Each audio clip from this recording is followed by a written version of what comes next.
Irmãos, que benção estarmos juntos para meditar na palavra do Senhor. Louvamos a todos, louvamos a Deus por todos os presentes. Que Jesus esteja abençoando também a vida dos nossos convidados. E nesta noite nós queremos meditar na palavra do Senhor no livro de 1 Timóteo, capítulo de número 4. Primeira epístola de Paulo a Timóteo, no capítulo de número 4. Leremos apenas 2 versículos, verso 11 e verso de número 12.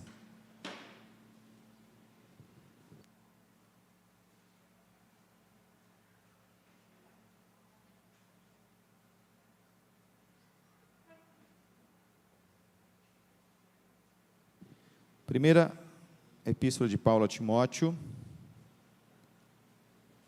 capítulo de número 4.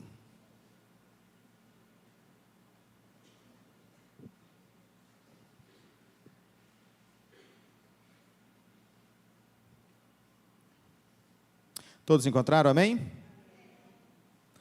Versículo de número 11, ele vai dizer: ordena e ensina estas coisas, ninguém despreze a tua mocidade, pelo contrário, torna-te padrão dos fiéis, na palavra, no ensino, na fé, no procedimento, no amor e na pureza. Feche seus olhos. Deus, muito obrigado pela tua palavra que é lida, que ela venha tocar em nossos corações, para que nós possamos entender aquilo que o Senhor tem para nós nessa noite, em nome de Jesus, amém. Os irmãos sabem o que nós estamos comemorando hoje? Terceiro domingo de maio, comemora-se o dia da mocidade presbiteriana, do jovem presbiteriano. Nós queremos orar pelos nossos jovens presbiterianos, nessa noite, de uma maneira especial. Ontem, numa grande comemoração ali na segunda igreja, reunindo toda a sinodal aqui da nossa região, cerca de 300 jovens, mas principalmente adolescentes, né, que foram, se mobilizaram, alguns de Mineiro, outros de Jataí, outros de Alto Garças, e assim, foi uma programação muito especial. Tivemos também ali presente a banda Purpose, que eu achei que era de adolescentes e jovens, né? Cheguei lá, já eram uns quarentões, já tinha mais de 50 alguns, mas som muito legal, muito bom mesmo, servindo ao Senhor. E todo esse movimento me faz lembrar da minha juventude, daquela época, eu posso dizer assim, daquela época que eu era jovem, e isso me dá um pesar, porque, na verdade, eu me sinto jovem, né? Às vezes a gente sente assim, meio desconectado com a juventude de hoje, mas o nosso corpo envelhece, mas a nossa cabeça é jovem ainda. Então vamos orar por todos, né? Me lembro ali em São Miguel do Araguaia, do momento da minha conversão, momento ali entre os 15 e 16 anos, onde eu conheci o Senhor Jesus, e então cada texto da Escritura que eu abria para ler era algo precioso, algo maravilhoso, porque eu estava lendo pela primeira vez, e o meu coração se alegrava tanto. De repente fui convidado para participar do grupo de visitação dos jovens, e achei excelente a oportunidade, mas não esqueço também da primeira vez que o pastor me convidou para dirigir a reunião de oração da igreja. Como vocês sabem, não é uma reunião muito frequentada, apesar da igreja naquela época ter cerca de 250 membros mais ou menos, mas não era tão frequentada assim. Mas eu tremia todo igual vara verde, né? A hora que pegava a Bíblia na mão assim, parecia que ela estava viva na minha mão. Lembro que eu estava com a camiseta amarela, uma calça jeans, tênis branco, porque a gente não esquece desses momentos que a gente fica diante da igreja assim, mas ali foi o começo de muitas outras vezes. Eu te digo que ainda não parou de tremer não, tá? A gente treme até hoje, por respeito a Deus, por manusear a palavra do Senhor, por saber que isso é tão importante, mas ao mesmo tempo sabemos que aquele que nos chama, Ele vai nos capacitando. E assim a juventude é uma época tão bonita, tão linda, de grandes descobertas, né? A gente aprende tantas coisas e quer aprender cada vez mais, mas também tem um lado ruim, a gente recebe críticas, né?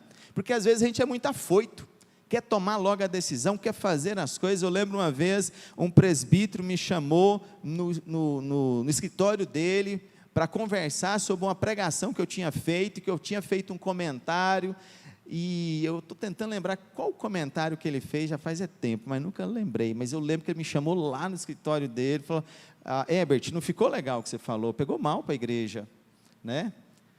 Não foi legal, e eu, jovem ali ainda, falei, mas tem certeza? E a gente foi estudar mais sobre aquele assunto, e eu aprendi tantas e tantas vezes com os meus discipuladores, com aqueles que caminharam ao meu lado, me ajudando, me fortalecendo, e foi um momento assim, precioso, irmãos. Quando nós olhamos para essa carta que nós acabamos de ler, a carta de Paulo a Timóteo, Timóteo é uma pessoa extremamente preciosa para o apóstolo Paulo. Na primeira viagem missionária do apóstolo Paulo, quando ele está na região da Galácia, ele vai numa cidade chamada Listra, e naquela cidade ele conhece uma mulher chamada Eunice. Provavelmente a conversão de Eunice se deu com a pregação do apóstolo Paulo ali naquela cidade. E Eunice tinha um filho, que chamava Timóteo. Olha só que coisa maravilhosa. Depois que o apóstolo Paulo passa naquela região, pregando a palavra do Senhor, aquele jovem, Timóteo, ele havia sido, desde moço, instruído na lei do Antigo Testamento. A palavra do Senhor. Por quê? Porque Eunice era judia. Ela era judia, mas era casada com um homem que era grego. Muito provavelmente por causa disso, o seu pai não deixou que o seu filho fosse circuncidado, como mandava a tradição. Na segunda viagem, quando o apóstolo Paulo passa naquela mesma região, ele encontra aquele jovem, já convertido, e já com o testemunho de vários irmãos da igreja, dizendo, este jovem é diferenciado, ele tem um chamado, ele tem um compromisso muito grande no seu coração, e Paulo, conversando com ele, então resolve tomá-lo para si, para ser o seu auxiliar. Timóteo então foi chamado pelo apóstolo Paulo, junto com Barnabé, para que eles pudessem pregar a palavra do Senhor em outros lugares, em outras regiões, e principalmente para os judeus, razão pela qual Paulo pediu para que ele fosse circuncidado, já jovem. Não seria uma coisa assim muito legal, dolorosa, né? Jovem sendo circuncidado, mas ele aceitou esse desafio, para que as portas do evangelho não se fechassem, quando Paulo chegasse para pregar numa sinagoga dos judeus. Só os circuncidados é que poderiam entrar nas sinagogas, e Timóteo então precisou ser circuncidado para poder entrar nas sinagogas juntamente com Paulo, para pregar o evangelho do Senhor. Assim, Timóteo esteve auxiliando o apóstolo Paulo e servindo como discípulo. Primeiro, ele foi para a cidade chamada Tessalônica, para cuidar da situação que estava acontecendo ali, logo depois de Paulo ter passado por Tessalônica. Depois, Timóteo foi enviado à difícil igreja de Corinto, difícil realmente igreja de Corinto. Depois, Timóteo também foi enviado por Paulo à igreja de Filipos. E por fim, Timóteo foi colocado na igreja de Éfeso para resolver um problema que estava acontecendo ali entre a liderança daquela igreja. Eis a razão por que ele escreve para Timóteo aqui neste momento. Paulo ficou 3 anos na cidade de Éfeso, pregando a palavra, evangelizando. Nasceu uma igreja ali, após esses 3 anos, mas ele teve que ir embora, ir para outras regiões.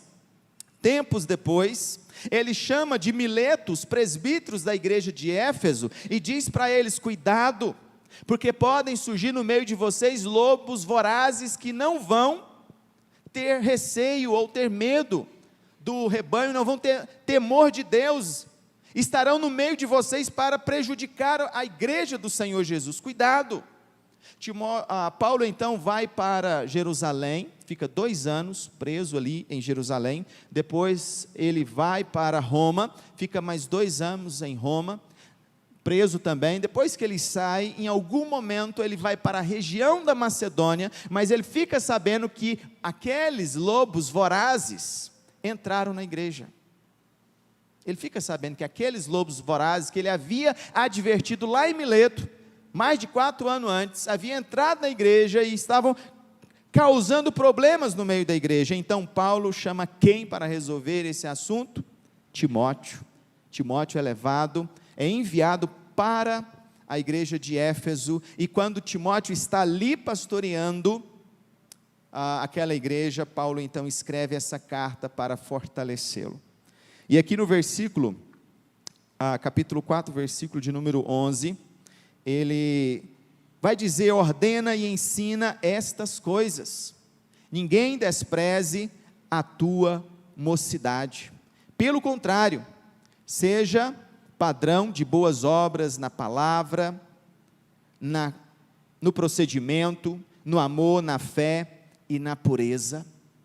Ele está dizendo, exortando ali aquele jovem, para que ninguém desprezasse a sua juventude. E pelo menos 3 pontos nós podemos, 3 princípios nós podemos aprender aqui, irmãos. O primeiro, quando ele fala a respeito desse desprezo, ninguém despreze a tua mocidade. Interessante que, tempos antes, Timóteo havia sido enviado à igreja de Corinto, e lá também, escrevendo à igreja de Corinto, ele diz à igreja, no capítulo 16, versículo 11, se eu não me engano, ele diz: olha, não despreze a mocidade, ou não desprezem a Timóteo, que eu enviei para estar no meio de vós. Parece-me que Timóteo tinha uma certa deficiência, ele era muito tímido, e às vezes, ele duvidava daquilo que Deus poderia fazer através dele, medroso talvez, e isso certamente faria com que aqueles que eram mais duros, dentro da igreja, no trato com as pessoas, pudesse crescer para cima dele, de tal maneira a renegar ou não ouvir as suas palavras ou seus ensinamentos. E ele está onde? Na igreja de Éfeso, com uma liderança mais antiga, e provavelmente ele era o mais jovem de todos, no meio daquele presbiterato todo. Então ele tinha todos os motivos para se sentir acanhado. Mas Paulo escreve para Timóteo dizendo: ninguém despreze a tua mocidade. E eu vejo aqui, meus irmãos, que mesmo sendo mais jovem de todos os presbíteros daquela igreja lá na cidade de Éfeso, Paulo está dizendo para ele: olha, não despreze a capacidade que você tem de ser um instrumento nas mãos de Deus, para falar as coisas de Deus, para manifestar a vontade de Deus, para refletir a glória de Deus. Olhe para aquilo que Deus já fez na sua vida. Talvez até lembrando, você já foi para a igreja de Tessalônica, você já esteve pastoreando a igreja de Filipos, você já passou pela igreja de Corinto, e agora você está aqui nesta igreja. Seja forte, olhe para frente. A gente se lembra de Samuel, chamado muito cedo a servir ao Senhor, de Davi, de Josias, com 8 anos de idade, foi chamado para ser rei de Israel, e empreendeu uma das maiores reformas religiosas do povo de Israel, não aos 8 anos, mas aos 20 e poucos anos, Josias fez isso. E Davi, quando chegou diante do acampamento de Israel, estava ali Golias, blasfemando contra o exército de Israel. Quando ele ouve Golias falando aquelas asneiras, xingando o povo de Israel, ele se revolta e diz: quem é este incircunciso para falar contra o exército do Deus vivo? Estava ali milhares de soldados. Ele chega para o rei e diz: eu vou enfrentar este homem. Certamente todos pensaram que ele era louco, mas ele não estava louco, não. Ele foi corajoso mesmo. Foi corajoso, e todos aceitaram, porque o duelo consistia no seguinte fato: se Golias ganhasse, todo o exército ia se render naquele momento, abaixar as armas. Veja a situação naquele momento, a vida de Israel nas mãos de um único jovem, mas um jovem com coragem, com confiança, que não desprezava a sua mocidade. Mas nesse conselho, nesta palavra do apóstolo Paulo, eu vejo aqui também, meus irmãos, que Paulo está chamando Timóteo a buscar um autoconhecimento, a refletir sobre quem ele é na presença de Deus, qual a sua posição, não necessariamente a sua condição, pois a condição de pecador, mas a sua posição como filho, como alguém amado por Deus, como alguém que é chamado por Deus. Então Paulo está advertindo e chamando Timóteo para que reflita sobre isso. Olha, ninguém despreze a tua mocidade, saiba quem você é, qual a sua posição diante de Deus. Quem é você? Porque, meus amados irmãos, o diabo quer nos medir, mas não se deixe medir pela régua do diabo. Saiba quem você é no corpo de Cristo. É isso que Paulo está dizendo também para Timóteo aqui neste momento. A sua força, a sua capacidade, quem ele é. Mas o inimigo sempre tenta lançar dúvidas, e fez isso com Jesus, dizendo lá no momento da tentação: se és filho de Deus. Ah, você é filho de Deus? Colocando em dúvida a filiação de Jesus como filho de Deus, mas Jesus sabia muito bem, porque ele havia ouvido do próprio Pai, quando saiu do batismo: este é o meu filho amado, em quem me comprazo. Então ele tinha plena convicção de quem ele era, a posição dele como filho de Deus, e ele disse não para o diabo, porque ele entendia muito bem quem ele era. Ninguém despreze a tua mocidade, saiba quem é você. Jesus era o Filho de Deus, e ninguém poderia tirar essa verdade dele, mas o diabo tenta até hoje, usando a mesma estratégia, tirar de nós a nossa identidade. Aqueles que servem ao Senhor, que são cristãos, que são tementes ao Senhor. Vemos isso, irmãos, às vezes quando a gente começa a se questionar: mas será que eles vão me aceitar? O que será que eles vão falar de mim? Será que eles vão gostar do meu jeito? Parece que o nosso coração fica cheio de dúvidas. Mas e se ninguém me aceitar? E se eles não gostarem? São dúvidas, são questionamentos que surgem no nosso coração, que nos atrapalha a fazermos aquilo que Deus quer que nós façamos. Ficamos bloqueados, totalmente de mãos atadas por aquilo que está no nosso coração.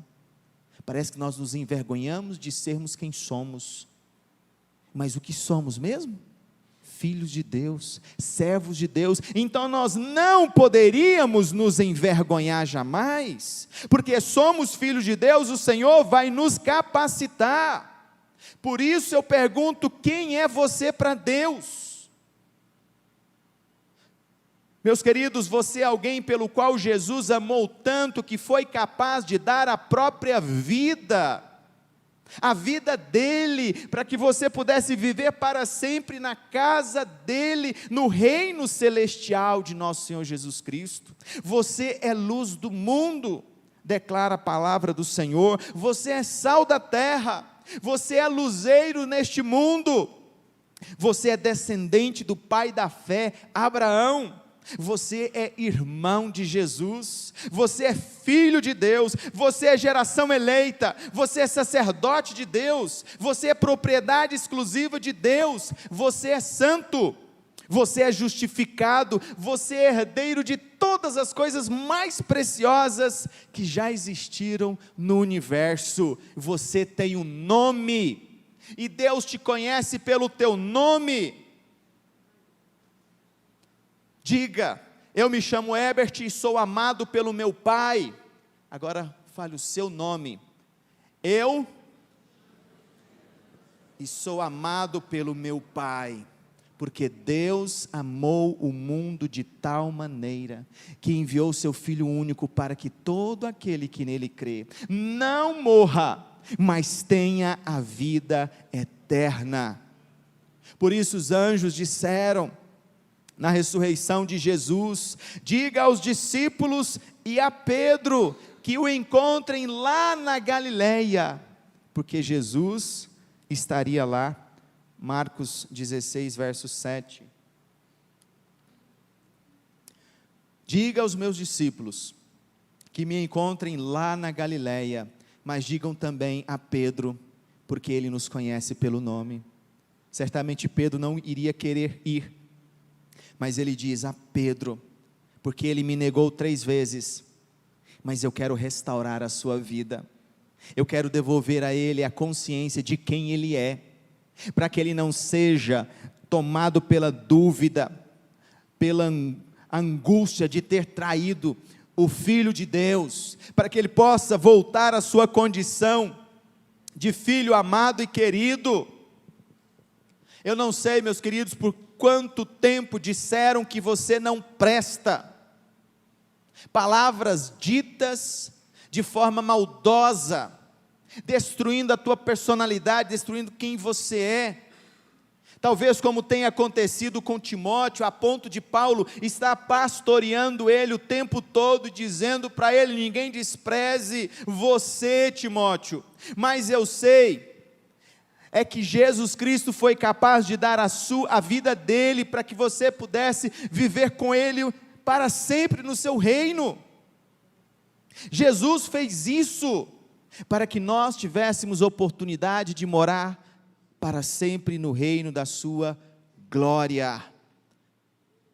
Você precisa se apossar desse amor hoje, você precisa crer nessa verdade hoje, não para que você seja orgulhoso, jamais, mas que isso possa te levar à humildade de dizer: o Senhor me ama, Deus me ama, apesar das minhas inaptidões, porque dizem por aí que eu não sou bom, talvez eu não tenha uma boa aparência física, talvez eu não sei falar bem, talvez eu tenha dificuldades financeiras, talvez eu tenha problemas sentimentais, problemas familiares, problemas profissionais, problemas estudantis, mas eu sei que Deus me ama. E muitos servos do Senhor no passado morreram fiéis ao Senhor, mesmo sem saber ler e escrever, porque isso não dizia quem eles eram. Mas Jesus Cristo, na cruz do Calvário, mostrava quem de fato eles eram, na presença do Senhor. E eu creio que é isso que Paulo está tentando mostrar aqui para Timóteo. Ninguém despreze a tua mocidade, Timóteo, mas ao mesmo tempo, ele está dizendo: seja modelo de cristão perante toda a igreja. É isso que ele está trazendo.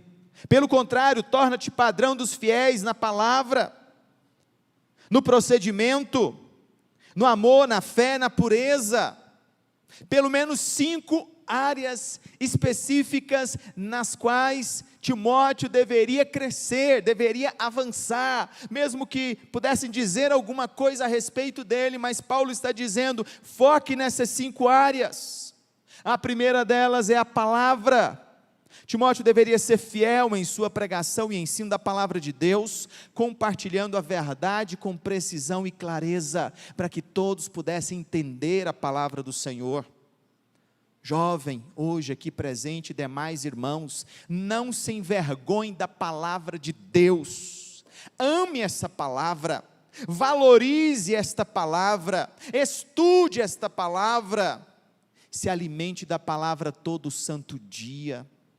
Como nós precisamos fazer isso, jovem, adolescente, idoso e todos que aqui estão, porque a palavra de Deus precisa saltar aos nossos olhos e nós precisamos amar essa palavra todos os dias,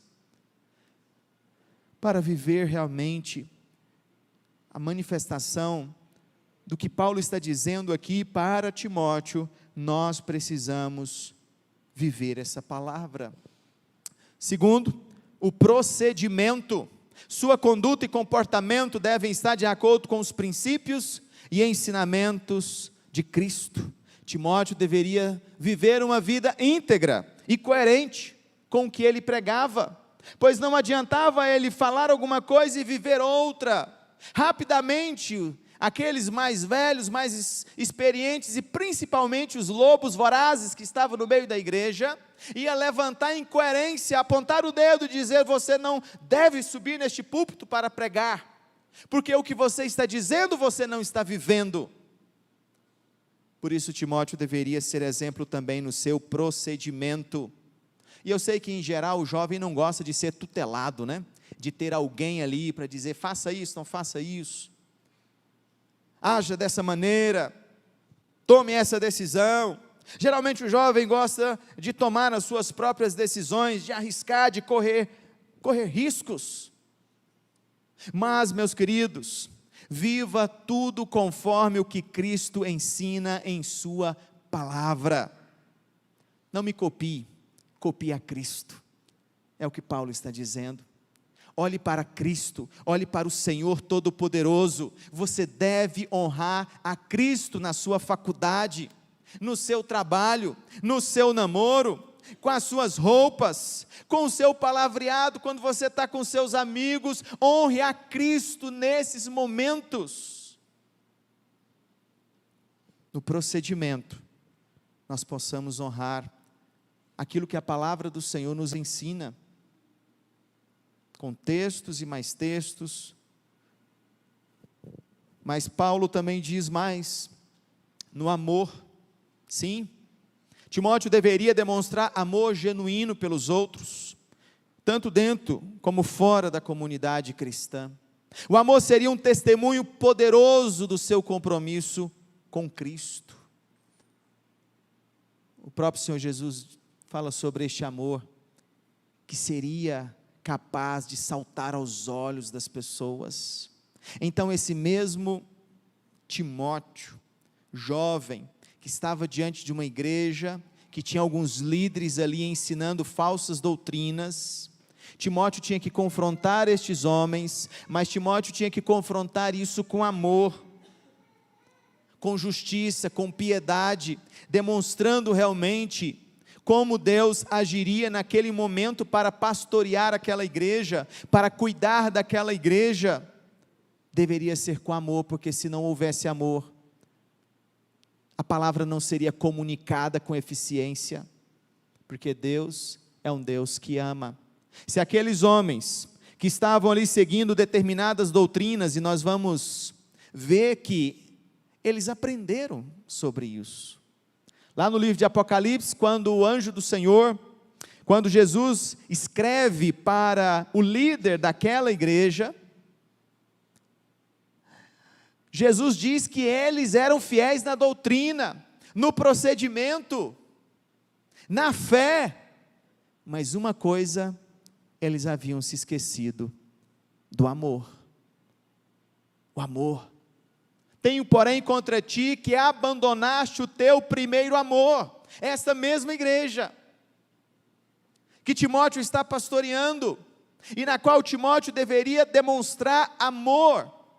Certamente ele demonstrou, meus queridos, mas infelizmente, anos depois, aquela igreja acabou perdendo o verdadeiro sentido de amar a Deus, e já estavam fazendo provavelmente de forma mecânica, estavam sendo extremamente zelosos da doutrina, do cuidado das coisas, mas não amavam a Deus de fato, de verdade. O coração deles estava dividido com outras coisas, outras tantas coisas, nada muito diferente do que a gente vê nos nossos dias, na nossa época, em muitas igrejas por aí.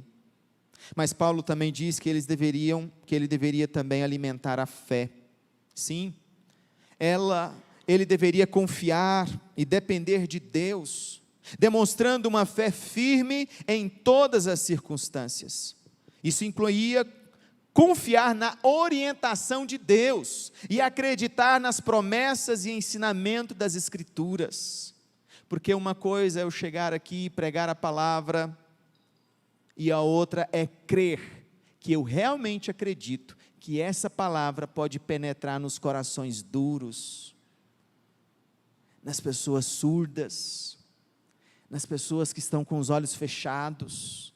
Eu preciso crer como pregador, que esta palavra lida tem o poder de penetrar neste coração e fazer uma grande transformação, porque senão eu paro de pregar, não adianta, duro alguns poucos meses e vou embora, porque se eu não crer verdadeiramente no poder transformador da palavra de Deus, nada vai para frente, irmãos, o ministério não caminha, as pessoas não caminham, mas nós cremos no poder transformador de Deus, o mesmo Deus que de forma maravilhosa toca no coração de uma pessoa. De repente você está ali no seu quarto, chorando, angustiado, amargurado por alguma situação da vida, e você vai para frente do espelho, mas quando você olha o seu rosto, parece que você não vê o seu rosto, você vê Jesus, e aquilo faz com que você seja tomado de uma alegria, de um poder tão grande, que te leva imediatamente para a sua cama, de joelhos, você orar, e cantar louvores a Deus, e sair daquele quarto com as lágrimas enxutas, porque o poder de Deus agiu na sua vida. Isso Deus faz de maneira poderosa e no quarto da nossa casa. E por último, o quinto princípio aqui que Paulo aborda é a pureza.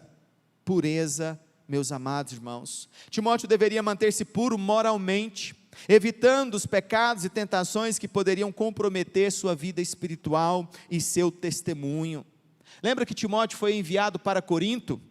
Certamente ele leu a carta de Paulo, que Paulo escreveu, e ele estava ali com aquela igreja, explicando o que Paulo estava dizendo, e lá no capítulo 6, Paulo vai tratar a respeito da imoralidade, mas ele usa uma palavra no grego, porneia, da qual vem a nossa palavra pornografia, mas não significa só pornografia, a porneia tem a ver com todo tipo de imoralidade, seja no pensamento, nas palavras, nas atitudes, em todas as circunstâncias. Nós não temos uma palavra no português para definir bem essa questão, sempre precisa de um adjetivo, a imoralidade em determinadas áreas, mas o que mais chega perto seria a parte da imoralidade sexual, imoralidade dos pensamentos, imoralidade das atitudes.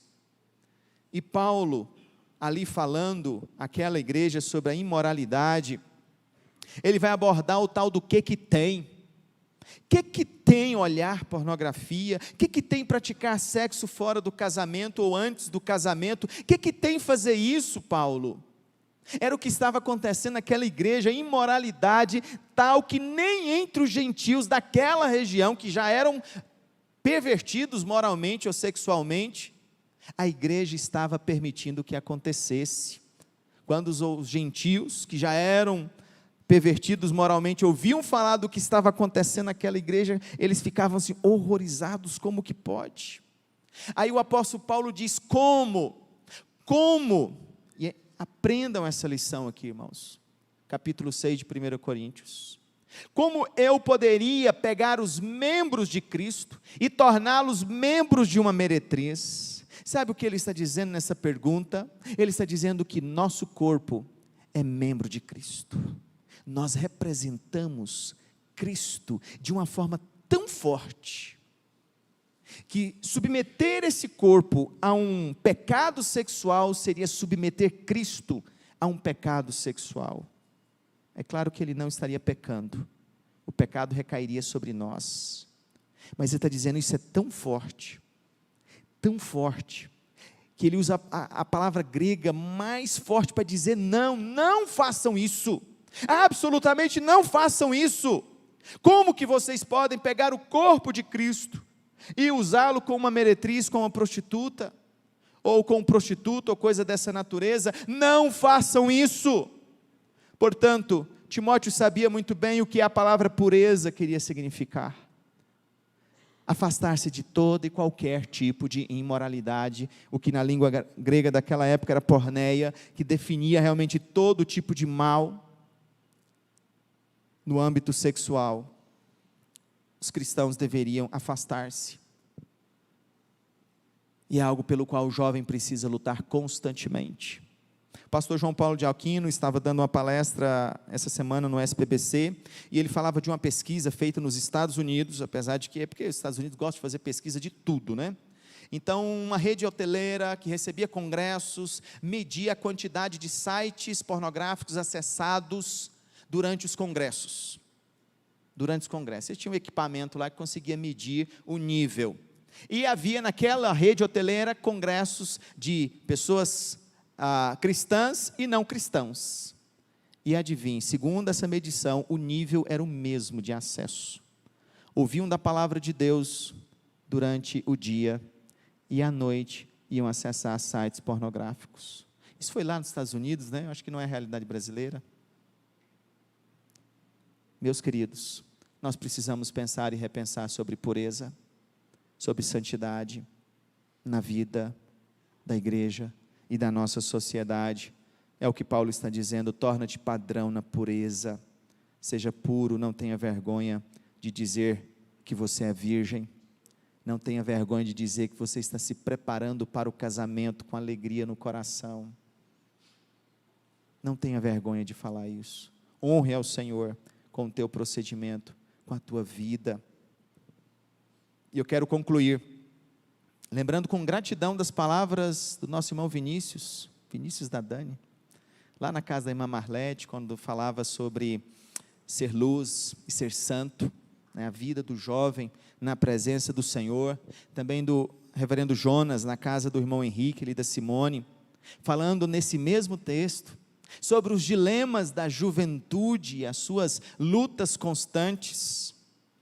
Eu creio que hoje eu consegui construir um cenário ideal para que o jovem seja exemplo de piedade e respeito no contexto da sociedade atual. Eu tenho dificuldade de usar a palavra vida secular, porque dá a ideia que eu tenho uma vida secular e uma vida espiritual aqui, e que o espiritual é diferente do secular lá. Não, eu não uso essa palavra porque ela transmite uma ideia muito errada que nós aprendemos da nossa alma católica, né, de dividir entre secular e profano. Na verdade, tudo é espiritual, aqui e lá, aonde nós estamos, é uma atividade espiritual. Então eu chamo da nossa vida em sociedade, ou no contexto da sociedade no qual nós vivemos, nós expressamos a Cristo nesse contexto. Só que hoje, meus queridos, está muito fácil expressar a Cristo no contexto que nós estamos vivendo, porque o mundo está rodeado por densas trevas. E quanto maior a escuridão, quando tem um raio de luz, todos observam, aquele ali é diferente, ele fala diferente, ele anda diferente, ele tem um jeito diferente, o porte dele é diferente, tudo é diferente.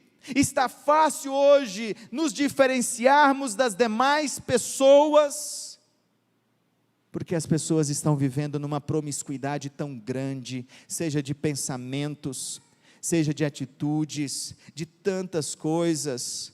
Então, quando nós vivenciamos o Evangelho, no procedimento, na palavra, na fé, no amor e na pureza, é como se fosse um canhão de luz no meio das trevas. Todas as pessoas notam, todos veem, seja através de um post que você coloca no Instagram, no Reels, numa oração que você faz no restaurante, no refeitório, na faculdade, um sorriso que você dá, uma boa noite que você dá a alguém, um grupo de oração na faculdade ou no trabalho, ou uma recusa para aquele convite inconveniente para uma festa, não sei das quantas, não sei aonde, onde nós possamos brilhar através de um namoro santo, de um casamento sem pornografia, de uma vida vivida diante de Deus com integridade, meus amados irmãos. É isso que Deus quer de nós, e é isso que nós vamos oferecer para o Senhor, uma vida santa, uma vida santa. Ninguém vai desprezar a tua juventude, porque você é santo, porque você vive na presença do Senhor, porque você ama o Senhor, no seu procedimento, na sua fé, na palavra, na pureza, em todas as coisas. Feche os seus olhos neste momento.